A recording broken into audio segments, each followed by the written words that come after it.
monumented structure that looked very similar. It also sits on top of a remote mountain deep in the Sahara Desert, only this one is a little further from the border, so military security shouldn't be as tight. It looks like it was built by the same lost civilization, which means uncovering who these people were and what they built out here was still very much possible. But this site does still lie close to a dangerous border zone, so to keep a low profile, I decided to make the final push on foot.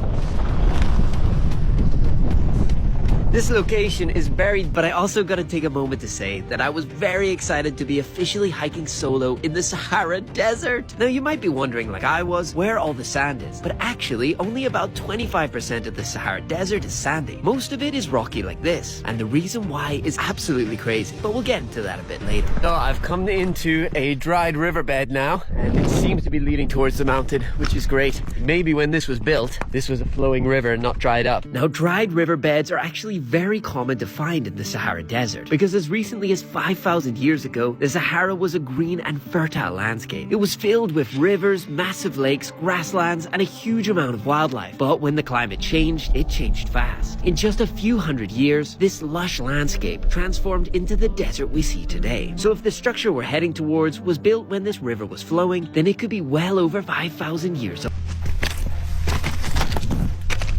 Ooh, this looks like kind of a trail, doesn't it? A little flatter. I think we found the old path that would take you up to whatever this is. Gotta be super careful. I just heard a rock crumble. Obviously, the wind isn't too bad, but I am in rock slide heaven right now. Looks like the path I was following has run out.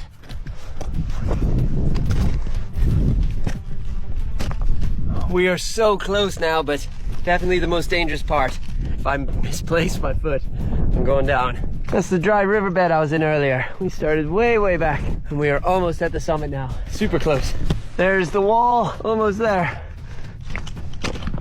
Look at this huge wall.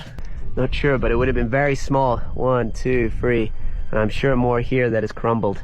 It is the same on the other side. It's like this narrow pathway, and then either side you have loads of different storage rooms or just different rooms outlined. Seems to be the pattern. Trying to keep an eye out for any carvings or symbols or anything other than the stones. So far I have not been lucky with that. Haven't found anything. This is unbelievably epic though. Look at this, and it's undocumented. Who built this? When? I mean, the why seems pretty obvious. Defensive. Maybe it's a small village, a fortified village. I've seen a couple of those in Morocco. Maybe this is an older example of that. Maybe it's an ancient fortress to defend a trading route that went through here. Obviously there were camel caravans all the way from China coming into Morocco to Marrakesh to trade. And so maybe this was here to defend and to ask for taxes from them.